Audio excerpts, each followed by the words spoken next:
ትናንትናውን አባክኖ ነገህን ሲወስድ ኖ ኖ ኖ ይሄ አሁን የኔ ጊዜ ነው ከፋም ለማም ያንተ አልቋል አሁን ጻፍ አስተምር የኔን ጊዜ ግን አትሻማ ማለት ካልቻላችሁ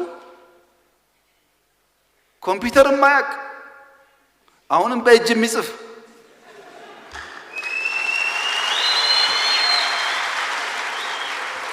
ዘመን ተቀይሯል ጊዜ ተቀይሯል የቴክኖሎጂ ቴስት ከሌለ በስተቀር በትናንትናው መንገድ አይሆንም በነገራችን ላይ ይሄ ነገር የሚሰራው ለግለሰቦች ብቻ አይደለም ለምሳሌ ሸኔ በቃ አትጣላ ናውሰድ ምራ ብንለው ምራ ግድ የለም ብንለው በምን ሞራል ነው ሸኔ ሀገር የሚመራው ንጹህ ገበሬ እየገደለ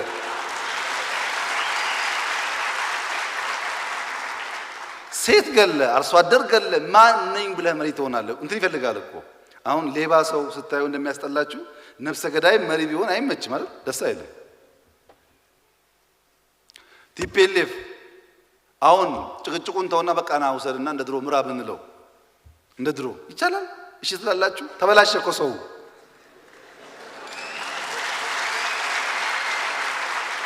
እኮ ተበላሸ ስላችሁ ተበላሽቷል አንደኛ መሪ ሆነ ካልጎበኘው እዛ ተቀብረ ቤተ መንግስት ተደብቀ አይሆንም ካላናገርከው እሺ አይልም ፕሮጀክት ጀምረ ካልጨረስክ እሺ አይልም ዩቲዩብ ፌስቡክን ከዘጋህ እሺ አይልም እነሱ ደግሞ ዩቲዩብን ፌስቡክን ምናምን ዘግተው እንጂ ከፍተው አይችሉም ያቁታል አሁን የተቀየረው ላንድስኬፕ ዘ ኒው ኖርማል መገንዘብ ካልቻልክ በነበረው ቲንኪንግ it doesn't work አይቻልም ለዚህ ነው እነዛ ሰዎች ይጻፉ ምላቸው ይቸገራሉ አይገባቸውም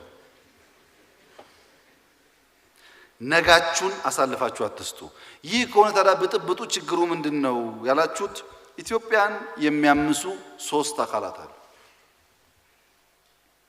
ሶስት አካላት አንደኛው ጅሎች ናቸው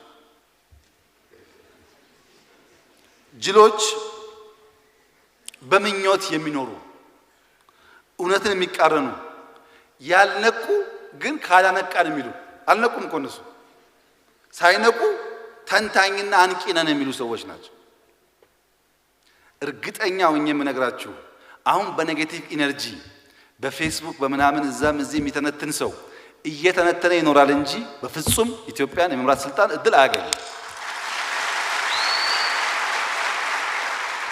ይሄ በእኛ ጊዜ ብቻ አይደለም ወደፊትም ለምን እንደሆነ ታውቃላችሁ ዱዌል የሚያደርገው ኔጌቲቭ ኢነርጂ ላይ ነው ፍሬንድሺፕ ምን ያደርጋል ዳሴ ምን ያደርጋል ወጣቶች ጋር መወያየት ምን ያደርጋል እንትን ምን ያደርጋል ስለሚል ምን ያደርጋል ሆኖ ይቀራል እንጂ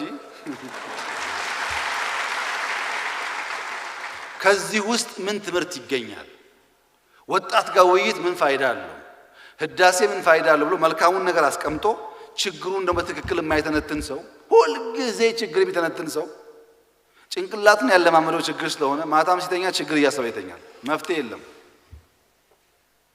ይሄ ጅል ነው አልነቃም ስላልነቃ ሊያነቃን አይችልም ሁለተኛው ችግር ጅላጅል ነው የቀደሙ ጅል ነው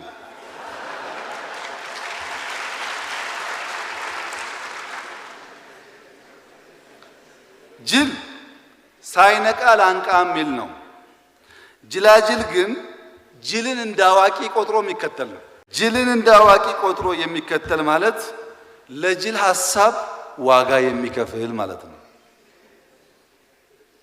ለሚጠቅም ሐሳብ አይደለም ለጅል ሐሳብ ለምሳሌ ችግኝ እንትከል ኢትዮጵያን እናልብስ ብለህ ስትተክል እሱሩ ማታ ሄዶ ይቀንጥሰዋል ችግኙ ይቆርጠዋል አንተን የጎዳይ የመሰለው ከየት ሰምቶ ሳይነቃ በሚያነቃው ሰው ተከትሎ ማለት ጅላጅል ማለት ያልነቃውን የሚከተል ብቻ አይደለም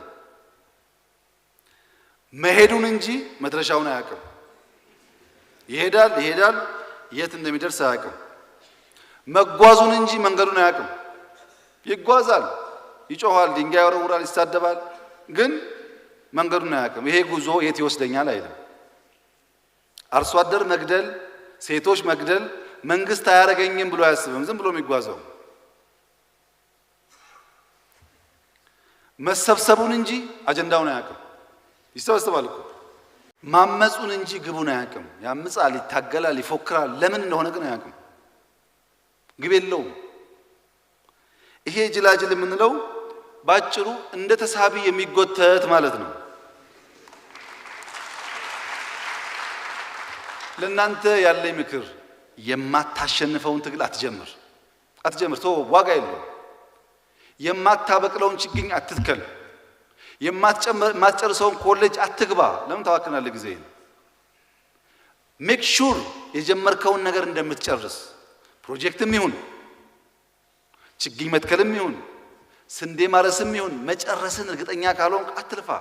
ብዙዎች ናቸው ጀምረው በመሃል የቀሩት። ጅላጅሎች እንደዛ ናቸው። ሶስተኛው ችግርስ ጅላንፎ ነው።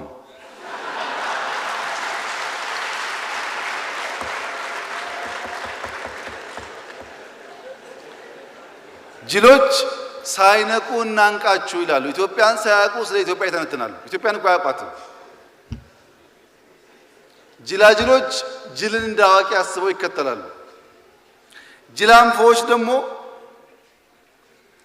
ጅሉን ሳያውቁ በሰፈር ጅላጅል የሚነዱ ማለት ነው።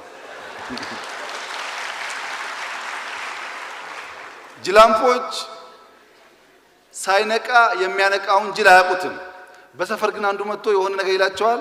ሰሙ፣ ወሰኑ። ማሰቢያ ጊዜ የለም። ሰሙ፣ አክት አደረጉ ነው። ቆሞ አያስቡ።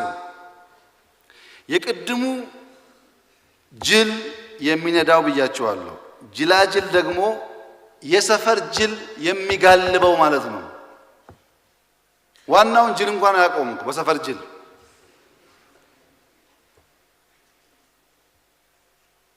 እነዚህ ሶስት ነገሮች ጅል፣ ጅላጅልና ጅላንፎ ኢትዮጵያን ስለሚያውቁ ወጣት መጠበቅ አለበት። ምን መሆን? ጠቢብ በመሆን፣ አሳቢ በመሆን፣ አሰላሳይ በመሆን፣ አመዛዛኝ በመሆን ከእንደነዚህ አይነት ዝም ብሎ ግልብ ውጤት የሌለው ጉዳይ መጠበቅ አለበት። ምክንያቱም የእናንተ ጊዜ በጣም ውድ ነው። ውድ ጊዜ ነው ያላችሁ፣ ያልቃል። ይኸውላችሁ እኔ ተመልሼ ወጣት መሆን አልችልም። አለቀሱ። ልጅ እያለን እናለም እንመኝ እናስብና አንድ ቀን ማጥናት ሲገባን በሆነ ኳስ ስንጫወት ጥናት ያልፈብናል። የፈተና ውጤታችን ዝቅ ይላል። ሃይ ስኩል ስንገባ ወይኔ ያቺን ቴስት እኮ ደፍኜ ቢሆን ኖሮ እንላለን። ሃይ ስኩል ስንገባ ደግሞ በደንብ ማጥናት ስንችል ጊዜው እያለን ከኳስ አለፍ ብለን ትንሽ ጫትም እንጀምርና ምናምን እንጀምርና ጊዜ ይባክንና ማትሪክ ሲመጣ ወይኔ አጥንቼ ቢሆን እኮ ሜዲሲን ነበር ማጠናው፣ ኮምፒውተር ነበር ማጠናው እንላለን። ኮሌጅ ደግሞ ገብተን እንዲሁ ፌስቡክ እና ሶሻል ሚዲያ እየጎረጎር ግሬድ ኤ መሆን ሲችል ቢ ይሆናል። ሁሌ ሪግሬት ነው። ወደ ኋላ ይሄን አድርጌ በነበረ ኖሮ።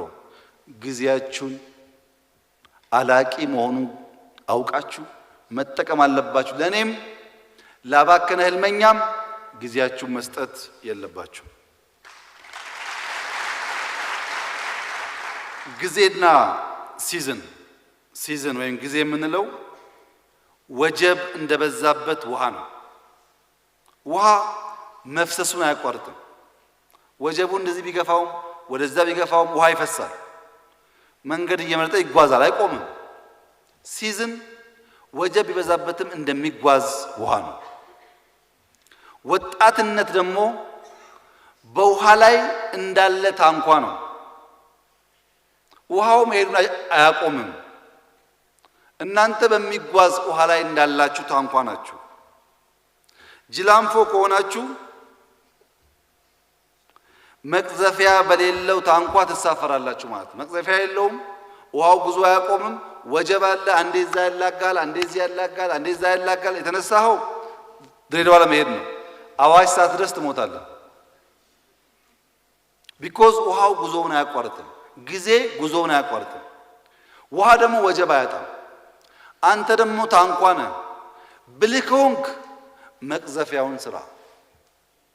ብልህ ከሆንክ መቅዘፊያ ካለ ወጀብን ቢኖር ራይፕል ቢኖር ውስታ ቢኖር ቻሌንጂንግን ቢሆን እንደምንም ታግለህ አቅጣጫን ትወስናለህ።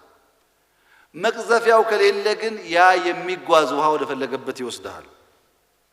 ወደ ፈለገበት እንዳይወስድህ ማሸነፍ እንድትችል ግብህ እንድታሳካ መቅዘፊያ